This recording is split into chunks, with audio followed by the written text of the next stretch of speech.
itu tidak, masa kadaluarsanya itu sampai 3.000 tahun gitu ya. Yang namanya makanan atau minuman kita tahu ya, bahkan beras pun ya itu bisa bisa apek bahasa Jawanya itu, nggak enak gitu ya. Gula, garam pun bisa bisa berubah menjadi tidak bagus lagi kualitasnya setelah disimpan sekian lama. Tetapi madu itu ribuan tahun, ya, asalkan ditutup rapat, itu masih bagus kualitasnya. Ya. Bandingkan misalnya pisang ya, dalam berapa hari dia akan mengalami pembusukan gitu ya. Dan susu juga begitu ya, dia akan mengalami pengasaman sehingga air dan protein atau lemaknya terpisah. Begitu pula dengan ciptaan Allah yang lain seperti apel ya, dia bisa mengalami pembusukan walaupun kulitnya di awal-awal adalah tahan mikroba, tahan serangan jamur, bakteri, tapi lama-kelamaan pun tidak bisa lepas dari proses pembusukan akibat bersentuhan dengan udara ataupun dengan faktor mikrobiologis yang dibusukkan oleh bakteri ataupun jamur. Tapi madu tidak seperti itu. Ya. Madu memiliki masa kadaluarsa yang luar biasa. Pertanyaannya, kok bisa gitu ya?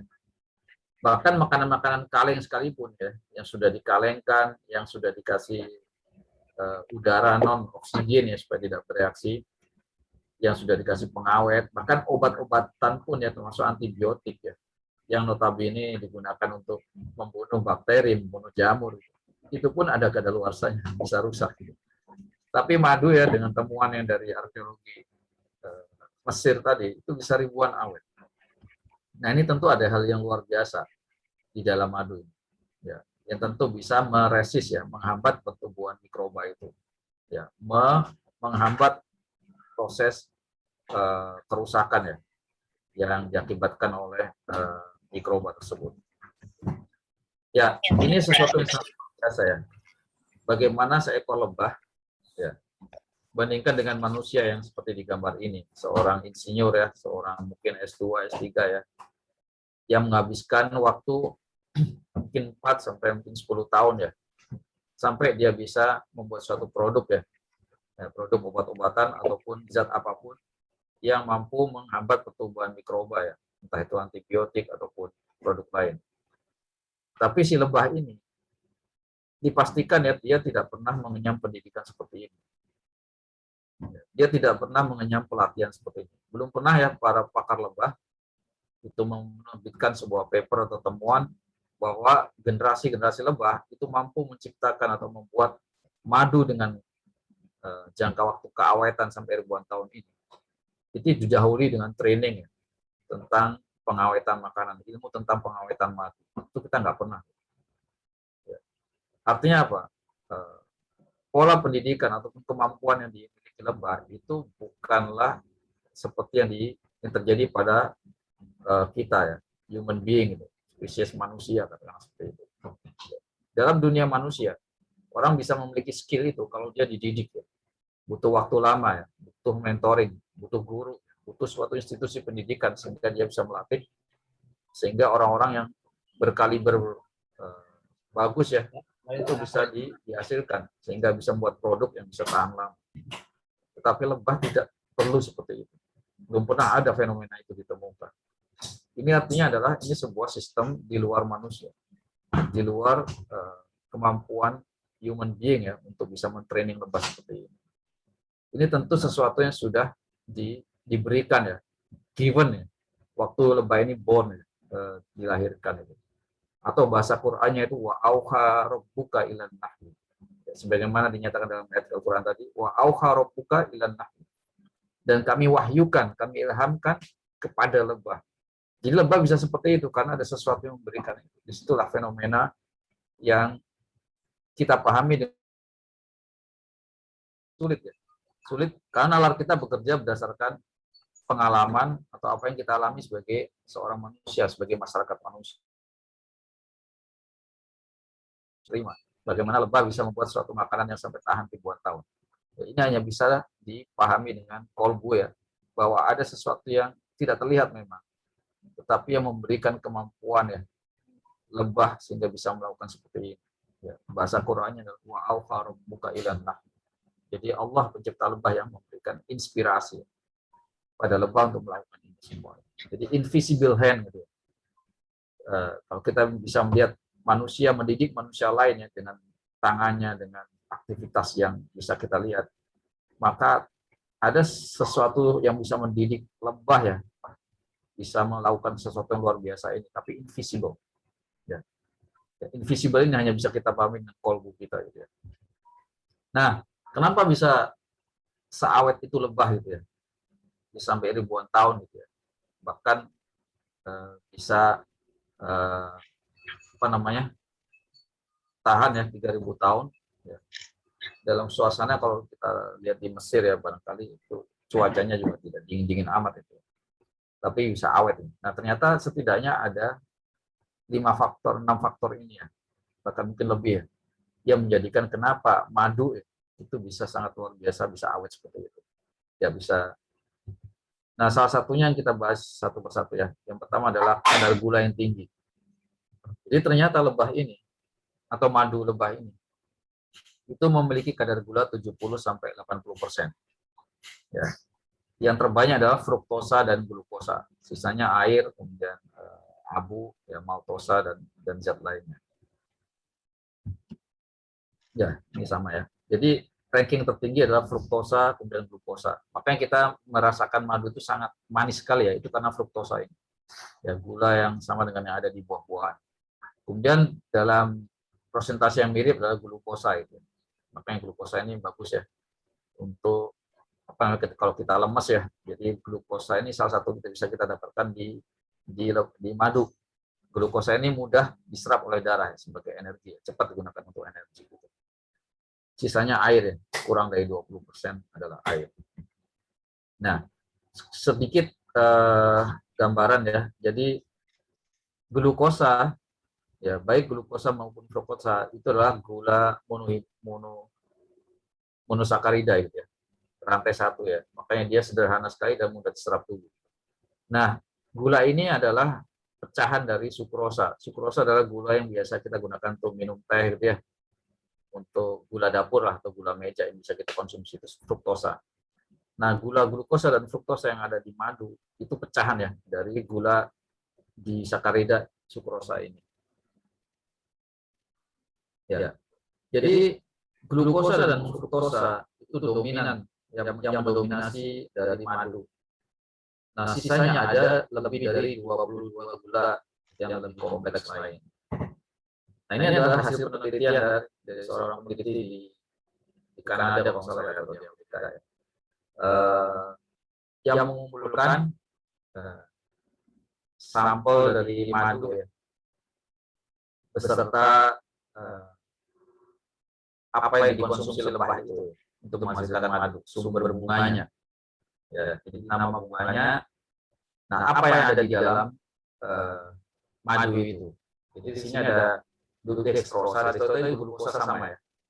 Jadi dextrosa sama glukosa itu sama. Kemudian levulosa itu sama dengan fruktosa yang nama lain. Nah, kalau kita lihat, maka persentase dextrosa atau glukosa dengan levulosa atau glukosa ini itu dari semua sampel yang dikumpulkan itu mirip semua. Pertentangan total kurang lebih 70% dan perbandingannya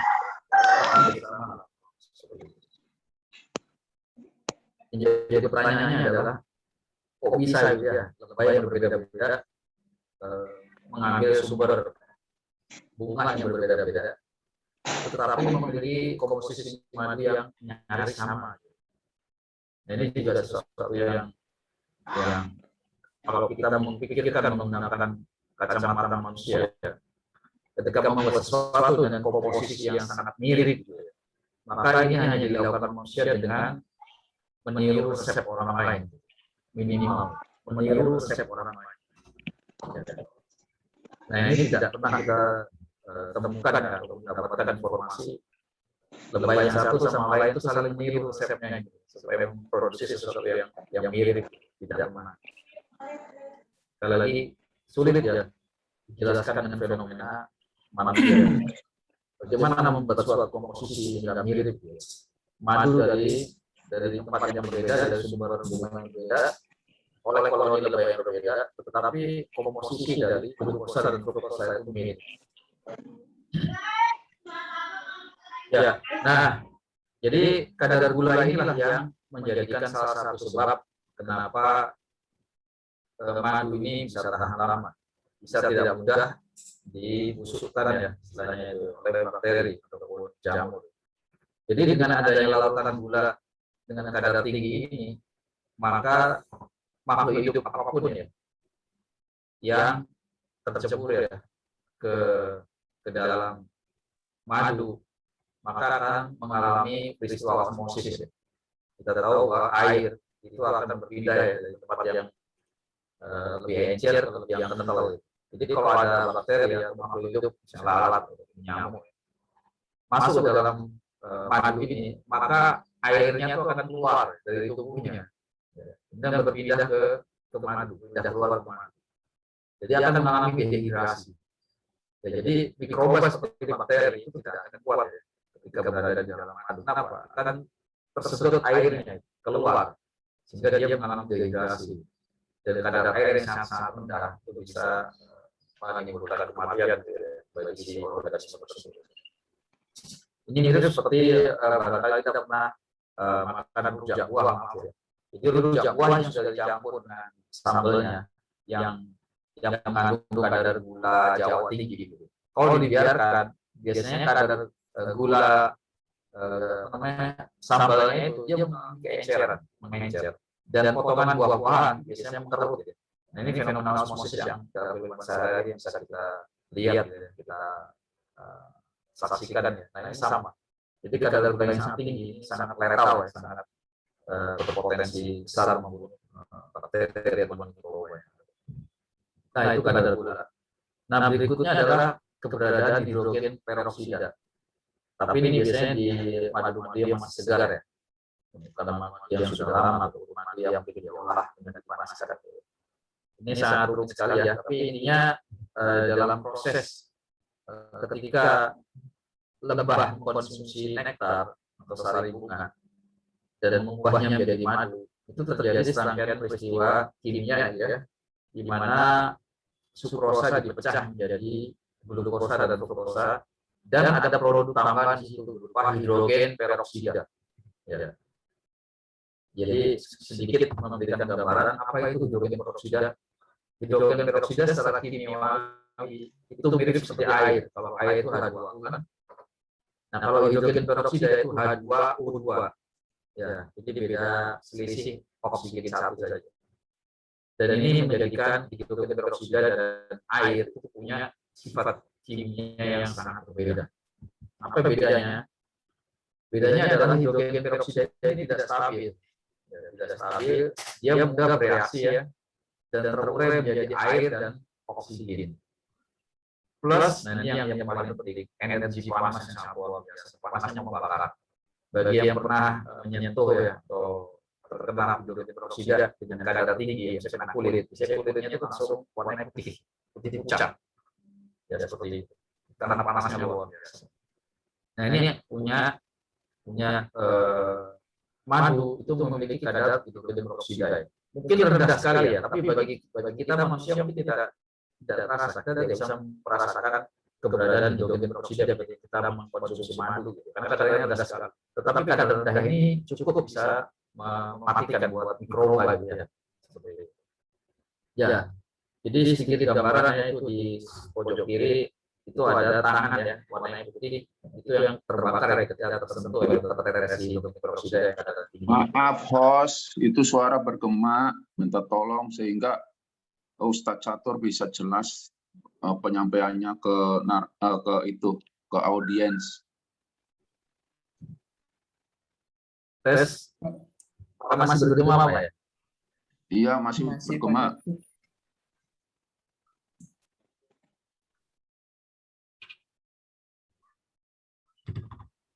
Tes, kalau gini masih bergema Pak? Halo? Iya Pak. Halo? Masih dikit-dikit Pak. Oke.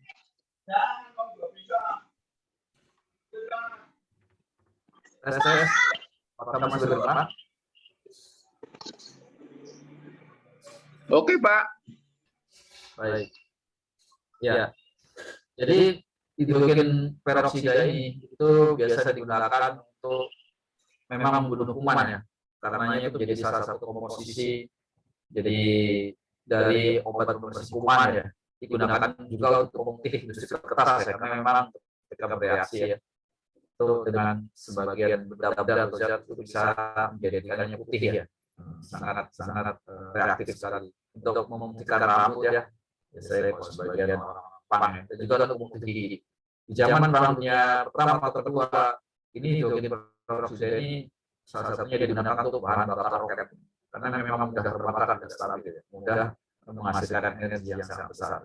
Nah, inilah salah satu alasan kenapa madu, ya, terutama madu yang masih segar ya, bisa awet ya, tidak bisa dibasikan atau dibusukkan oleh mikroba, karena memang mengandung zat yang bisa membunuh mikroba. Ya, nah hal ketiga kenapa madu ini luar biasa ya, bisa awet, itu ternyata memang kadar asamnya sangat rendah. pH-nya sekitar 3 sampai 4,5. Ini rendah sekali. Kenapa bisa rendah pH-nya? Karena mengandung sekitar 18 jenis asam. Ya, ada asam format, asam semut, ya, asam asetat, saya suka ya. Asam butirat, saya di keju ya, asam laktat, ini yogurt, dan berbagai macam asam lainnya, sehingga ini tingkat keasamannya sangat-sangat rendah. Dan kita tahu bahwa semakin ekstrim ya kondisi keasaman atau kondisi kebasahan, itu mikroba itu jenis mikroba yang bisa tumbuh itu memang semakin berkurang ya, dengan kondisi yang ekstrim seperti itu. Jadi ini salah satu sebab juga kenapa madu bisa awet ya. Nah, berikutnya adalah yang terbaru ya, itu ternyata di madu, sekali lagi madu yang masih segar yang masih baik ya, itu mengandung peptida anti kuman ya. Jadi peptida anti kuman ini semacam protein tapi lebih kecil lagi ya, yang dia itu bisa membunuh mikroba-mikroba dengan cara melubangi membrannya. Kalau bahasa kita mah dengan seperti memberondong ya, ibarat seperti si madu ini punya senapan mesin yang kalau diberondongkan itu menjadikan permukaan mikroba ini bolong-bolong. Jadi kayak apa adanya bolong-bolong seperti yang ada gambar. Jadi Ustadz Catur, ya, mohon izin suaranya masih agak bergema, Pak. Apakah boleh dicoba tanpa headset dulu, Pak? Mungkin. tes. Masih bergema kah? Masih ya, Pak. Masih Ustaz. Masih Masih ya? ada something. Di sini tidak Ada 2 gadget mungkin hidup ya. enggak ada. Satu aja. Setting mikrofon di Zoom-nya coba Pak ini Ustadz Catur. Dipilih Ya, select mikrofonnya yang same as system. Iya. Kalau ada Sudah. mikrofon spesifik atau mikrofon Realtek gitu kalau ada. Tes, apakah sudah baik? Nah, Sudah, Pak. Oke, ini oke. Ya, kasih. Oke, mohon maaf tadi ya. Ya, jadi B-defensin ya, ataupun peptida ini, itu dia memiliki kemampuan untuk melubangi ya permukaan mikroba. Jadi ini bisa dipahami kenapa madu juga tahan terhadap mikrobanya bisa dilubangi seperti itu ya. Ya. Jadi kalau dilubangi sudah pasti ya, kalau membrannya sudah rusak maka bakterinya itu bisa rusak juga, meninggal atau mati. Nah, berikutnya adalah zat polifenolik. Jadi zat polifenolik ini zat-zat yang memiliki rantai benzena seperti ini, rantai kalau struktur dilihat dari kimianya itu segi 6 seperti ini. Jadi zat-zat antifenolik ini, zat-zat polifenolik ini memiliki kemampuan atau khasiat juga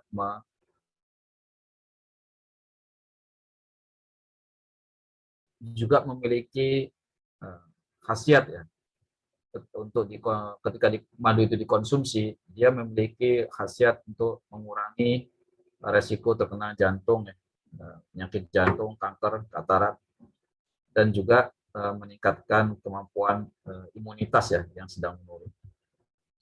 Nah, yang terakhir, sebenarnya masih banyak lagi tapi dibatasi sampai 6 saja, adalah keberadaan mikroba probiotik. Nah, ternyata di madu-madu yang diambil dari lebah liar dan masih fresh ya sekali lagi, itu ketika diteliti, itu mengandung 13 ya, ini ada yang sampai 13 jenis bakteri asam laktat. Dan ini sesuatu yang luar biasa ya. Kenapa? Produk manusia, produk probiotik buatan manusia atau yogurt ya, itu paling paling banter hanya mengandung 1 sampai 3 jenis mikroba ya. Mikroba yang menyehatkan ya, namanya probiotik biasanya. Nah, ini di salah satu madu yang diteliti oleh peneliti ini, namanya Alexandra Vasquez ya, di Lund University, itu sampai ada 13 ya. Ini tidak mudah ya. Jadi manusia sampai sekarang sulit ya untuk membuat produk probiotik yang di dalamnya mengandung 13 jenis bakteri asam laktat. Ya, kalau manusia nggak bisa, lebah madu bisa, tentunya ini apa ya? Bukan karena kemampuan lebah madu yang lebih hebat dibandingkan manusia, sudah pasti tidak mungkin seperti itu ya. Tapi ini adalah suprahuman ya, sesuatu yang di luar kemampuan manusia gitu. Dan ada hal yang menarik ya, di salah satu pernyataan ya, ketika si ilmuwan ini menemukan fenomena ini, dia menyatakan pernyataan yang sangat luar biasa. Dia bilang, ya, in wild and fresh honey, ya, di madu liar dan segar, which honey hunters collect from bees nest, yang pemburu madu ya, yang kolektor madu ini mereka dapatkan ya dari sarang-sarang lebah. Nah, ini yang menarik, kedua kata ini, in high cliffs and trees, di tebing-tebing yang tinggi ya, atau di gunung-gunung tinggi dan di pohon-pohon. There are billions of healthy lactic acid bacteria of 13 different types. Jadi ada miliaran bakteri-bakteri asam laktat yang menyehatkan ya, yang terdiri dari 13 jenis.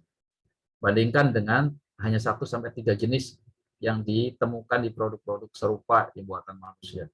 Nah, dia mengatakan cliff and trees. Ya, kalau kita sandingkan lagi ya ke pernyataan Quran ya, seperti yang di awal ya. Jadi Allah SWT tidak mungkin menyusun kalimat atau kata dalam Al-Quran itu ngasal. Kita aja tidak ngasal ketika nulis skripsi ya.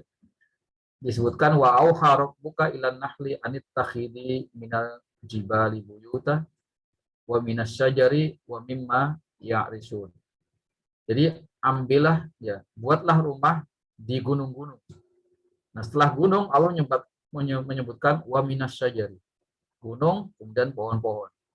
Dan ternyata si ilmuwan itu ya, yang saya yakin dia nggak ngerti Quran, nggak ngerti apa-apa itu. Dia mengatakan high cliffs and trees.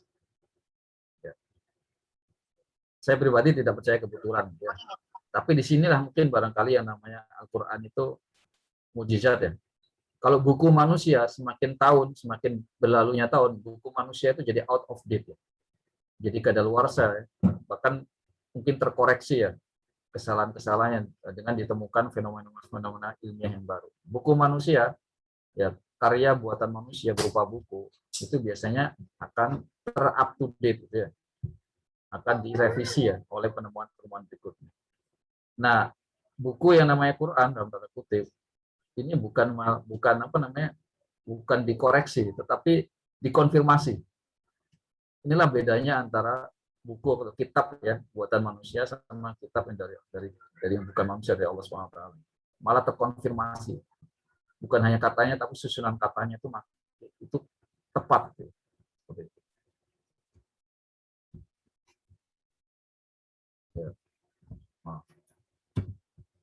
Ya, ini adalah visualisasi ya. Jadi sampai si ilmuwan tersebut itu memperlihatkan gambar scanning elektron, mikroskop elektron di permukaan sistem pencernaan si lebah madu. Jadi sampai mungkin lambungnya itu diambil, bayangkan seberapa kecil ya lambungnya dari lebah tersebut, kemudian dilihat dalamnya dan di scanning, ternyata memang ada. Ya, ini ya, pakai mikroskop konfokal sepertinya, fluorescence ya. Jadi kelihatan mikroba probiotiknya sangat luar biasa. Jadi kenapa madu mengandung mikroba probiotik yang sangat banyak tersebut? Karena memang di lambungnya itu sudah mengandung itu, lambungnya si lebah gitu. Nah, ini terakhir ya. Jadi ini di negara-negara maju pun sekarang lebah madu itu bukan hanya untuk konsumsi ya, untuk dikonsumsi manusia, tetapi digunakan untuk obat penyembuhan atau pengobatan luka luar. Nah, ini contoh tidak hanya di manusia, ini di hewan ya. Jadi contoh ya setelah dikasih lebah ini di hari ke-7. Sorry, yang A itu dari ke-7, yang B itu di hari ke-14. Itu lukanya mengecil dia. Ini tanda bahwa aktivitas anti infeksi ya, antibakteri itu bekerja dengan baik ya, sehingga lukanya bisa menutup dengan cepat. Ini seekor anjing ya yang mengalami luka pada lehernya ya, ketika diberi madu juga di hari ke-14 sudah sembuh gitu. Ini seorang bayi ya yang diberikan madu juga. Jadi madunya medical grade ya, grade-nya grade medis. Ini juga orang yang mengalami luka ya, yang kalau kita lihat ya sampai lukanya bisa 6 cm ya, 6-7 cm. Ketika dikasih kombinasi ya madu kemudian dan produk lain ya seperti kolagen dan produk yang lainnya, ternyata bisa membantu penyembuhan. Ini juga sebuah luka yang saya kira sangat-sangat tidak mudah untuk diobati ya, karena di ketiak, dan kita tahu ketiak itu cenderung menjadi tempat yang mudah lembab ya dan ditumbuhi oleh bakteri. Nah, ini diberi seperti salon pas, tapi salon pas itu mengandung madu ya. Sehingga pada hari pekan ke-7 ini lukanya sangat membaik sekali. Ya, ini juga nenek-nenek yang mengalami luka infeksi cukup serius. Nenek-nenek ini kan secara imunologi ya, kekebalan tubuh sudah sangat menurun. Tetapi ternyata dengan madu bisa teratasi gitu. Ini juga kasus dari bayi Afrika. Nah, di Kanada ya, ini di sebuah institusi namanya Derma Sciences di Toronto, Kanada. Mereka sudah menggunakan madu ini untuk produk ya, untuk produk pengobatan luka luar ya. Produknya bahkan bisa dalam bentuk perban ataupun dalam bentuk seperti penutup luka ya, seperti but salon pas. Nah, itu diberi madu untuk membantu penyembuhannya. Ya, dan ternyata obat luka ya sebagai dengan menggunakan madu itu memiliki kelebihan dibandingkan yang lain. Dia tidak perih ya. Kita mungkin sudah pernah luka ya, dikasih betadine ataupun sejenisnya itu biasanya perih. Nah, ini madu tidak perih. Kemudian ketika dikombinasikan dengan ditutup perban, madu ini tidak memiliki sifat lengket ya, beda dengan mungkin betadine ya. Biasanya kalau udah lama maka betadine ini lengket, dan kalau dibuka ini sakit sekali ya, dan tidak bersifat racun.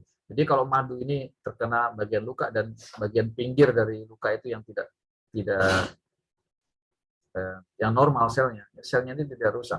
Beda kalau kita kasih betadine, maka kulit di sekeliling luka itu yang sebenarnya tidak yang normal ya, tidak luka, itu bisa turut kebakar ya, turut rusak gitu. Karena memang oksidator kuat ya betadine. Dan madu memiliki beragam kemampuan untuk melawan beragam jenis mikroba penyakit ya, dan tidak memicu kekebalan mikroba. Ini penting sekali ya, karena banyak antibiotik yang hanya bisa digunakan ya dalam jangka waktu tertentu. Kenapa? Karena mikrobanya ternyata mengalami resistensi ya. Jadi antibiotik yang sama akhirnya tidak manjur lagi, tidak ampuh lagi untuk membunuh mikroba tertentu, karena mikroba tertentu tersebut jadi kebal gitu. Nah, tapi madu tidak ya. Madu tidak memicu atau memunculkan mikroba penyakit yang semakin kebal terhadap madu itu. Ya, jadi sekian ya pengantar bincang diskusi yang bisa kami sampaikan ya, mudah-mudahan sedikit yang kita bisa pelajari ini menambah ya, sekali lagi menambah keimanan kita kepada Allah SWT ya, bahwa fenomena yang ada di madu maupun lebah ini tidak mungkin ya dijelaskan dengan logika ataupun cara berpikir manusia, bahwa lebah mendapatkan kemampuan seperti ini itu karena proses-proses pendidikan ataupun proses peningkatan SDM sebagaimana yang terjadi di kita ya, spesies manusia. Ini nggak mungkin. Ini hanya bisa dijelaskan bahwa lebah memiliki kehebatan seperti ini. Itu dari sesuatu yang di luar kemampuan manusia. atau bahasa Qur'annya wa'auha rabbuka ilan nahl. Sesungguhnya Allah mewahyukan atau mengihamkan kepada lebah ya terkait semua perilakunya sangat luar biasa. Wallahu a'lam bishawab. Assalamualaikum warahmatullahi wabarakatuh. Waalaikumsalam Waalaikumsalam warahmatullahi warahmatullahi wabarakatuh. wabarakatuh. Ya, barakallahu fiik. Jazakallahu khair Ustaz Catur atas penjelasan yang sangat komprehensif ya. Dan agar diskusi kita lebih interaktif, mungkin kita langsung saja masuk ke sesi diskusi lebih dalam lagi dan tidak ada yang mengangkat tangan dan juga bertanya ya di kolom chat. Mungkin yang pertama dari Pak Daroja. Silakan Pak Daroja. Assalamualaikum warahmatullahi wabarakatuh. Waalaikumsalam. Terima kasih Ustadz Doni, Ustadz Catur. Saya pemahamannya masih awam ini, Ustadz Catur, temannya Ustadz Tarwadi juga waktu SMA. Ini saya ada beberapa pertanyaan nih Ustadz nih. Karena saya awam, jadi pertanyaannya juga mungkin bagi Ustadz Catur mungkin kurang menarik, tapi saya perlu sedikit tahu gitu ya. Pengen sedikit pencerahan dari Ustadz Catur.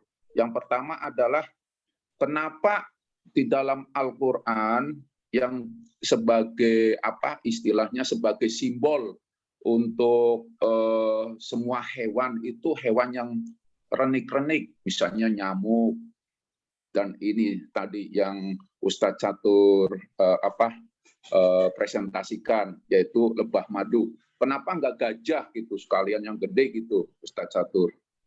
Terus yang kedua ini ya pertanyaannya mungkin begitu saya pengen apa istilahnya pengen tahu saja terus mungkin apa yang itu audien yang lain juga pengen mengetahui juga. Kenapa nggak hewan-hewan yang gede sekalian aja jerapah, kuda atau gajah. Yang kedua, kenapa di dalam Al-Quran itu semua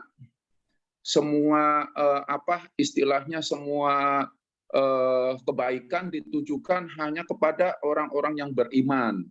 Seperti tadi ayat Quran ayat Nahl ditujukan kepada orang-orang beriman, lebah ini maksudnya. Kenapa nggak orang kafir sekalian? Kalau orang beriman kan udah tahu keimanannya gitu. Udah ada keimanannya di dalam kolbu atau hati gitu. Kenapa nggak disasar sekalian orang yang kafirun atau kafir? Terus yang ketiga, ini ada 3. Tadi kelebihan lain madu sebagai obat luka. Dalam poin ketiga, tidak bersifat racun pada sel mamalia. Maksudnya sel mamalia itu lebih spesifik lagi atau pada sel manusia itu sendiri gitu. Mamalia kan bisa sapi, bisa kuda, bisa domba yang bisa diperah maksudnya, yang punya ambing gitu. Terima kasih Ustaz Catur pencerahannya. Wassalamualaikum warahmatullahi wabarakatuh. Waalaikumsalam warahmatullahi wabarakatuh. Baik, terima kasih Pak, pertanyaannya sangat baik sekali untuk saya gitu ya. Jadi kenapa Allah Subhanahu wa taala di Quran hanya menyuruh kita memperhatikan hewan-hewan yang kecil aja, kenapa nggak besar gitu ya. Jadi kalau kita dilihat di surat lain ada ya, sekali lagi ada perintah kita juga untuk memikirkan atau meneliti hewan besar ya, contohnya di Al-Bosiyah ya. Afala yang duruna ilal ibili kaifa khuliqat ya. Apakah kalian tidak memperhatikan yang bagaimana unta kan besar ya, unta itu ibili kaifa khuliqat. Ya betul. Kan bukan hanya unta, ada lebih besar lagi. Wa ilas samai kaifa rufi'at. Bagaimana langit ataupun ruang angkasa ini ditinggikan, lebih tinggi lagi.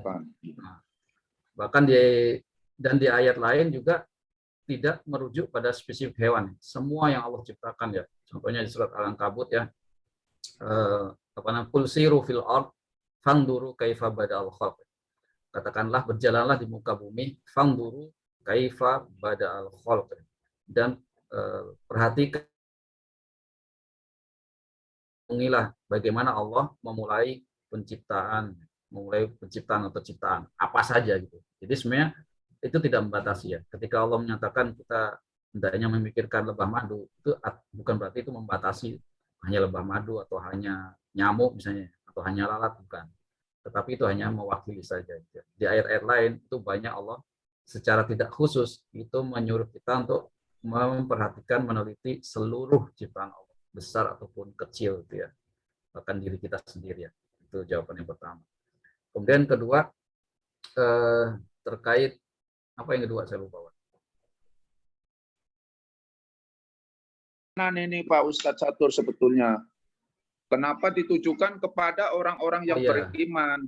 Betul, Sedangkan orang kafir kan perlu disasar juga sebetulnya lebih. Ya, betul. Mungkin kalau orang beriman 50%, yang karena udah di kalbunya ada gitu. Makasih Pak Ustadz. Ya. Jadi dalam Al-Qur'an itu ada juga ada yang perintah didahului dengan ya ayyuhalladzina amanu, ya, wahai orang-orang yang beriman. Tapi ada juga yang didahului dengan ya ayyuhan nas, wahai seluruh manusia. Ini enggak membedakan, Pak. Kafir, musyrik, munafik, semuanya itu ya ayyuhan. Contohnya di An-Nisa, ya, itu di awal ya ayyuhan nas wa'budu rabbakumul ladzi khalaqakum min nafsin wahidah, dan seterusnya. Wahai sekalian manusia, itu ya. Bersembahlah, ya. Ya ayyuhan nas wa'budu rabbakum. Sembahlah Allah SWT, ya. Sembahlah Tuhanmu itu yang menjadikan manusia, ya, dari diri yang satu. Jadi di dalam Al-Qur'an itu ada variasi, ya. Perintah untuk kaum beriman, perintah untuk manusia, gitu. Dan terkadang juga ada perintah yang sebenarnya kalau dari secara letterless, ya, secara huruf, ya, secara pemahaman bahasa, itu ditujukan untuk kaum tertentu. Misalnya contohnya di Al-Baqarah juga, ya Bani Israel, ya. Wahai Bani Israel, ya. Ya Bani Israel, ya Bani Israel, gitu ya. Wahai Bani Israel, ya. Misalnya, ingatlah nikmat Tuhanmu, gitu ya. Nah, ini kalau kita membaca lebih lanjut tafsirnya, gitu ya, untuk pendapat para ulama, sesuatu yang sifatnya untuk orang golongan khusus, tetapi ketika isinya itu sesuatu yang positif, yang baik, gitu ya, maka itu sebenarnya bukan untuk hanya Bani Israel saja, tetapi kita juga kaum beriman itu. Jadi pemahamannya seperti itu, ya. Jadi dalam Al-Quran banyak sekali Allah SWT juga memerintahkan semua manusia tanpa melihat latar belakang ras ataupun agama, gitu ya. Dan ada juga perintah-perintah yang secara bahasa maknanya memang untuk kelompok golongan tertentu, tetapi sebenarnya itu secara konten isinya, isi perintahnya itu sebenarnya untuk kita juga, bukan hanya untuk golongan tertentu saja. Seperti itu. Nah, izin Ustaz Catur, ya, sebelum dilanjutkan karena ini kendala teknisnya masih belum sudah terselesaikan, ya.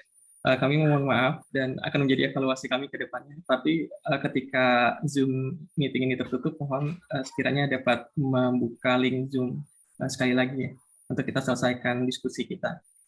Ya, terima kasih. Ya. Kemudian yang ketiga tentang madu yang tidak beracun, ya, tidak berbahaya untuk sel mamalia, gitu ya. Jadi memang mamalia ini banyak, Pak, ya. Tadi kalau kita lihat di contoh di hewan tadi kan, dan juga madu digunakan untuk mengobati luka. Tadi kan ada untuk manusia juga bisa, kemudian ada yang untuk anjing juga bisa, gitu ya. Jadi mamalia ini adalah hewan-hewan ataupun makhluk hidup yang dimana madu ini sudah diuji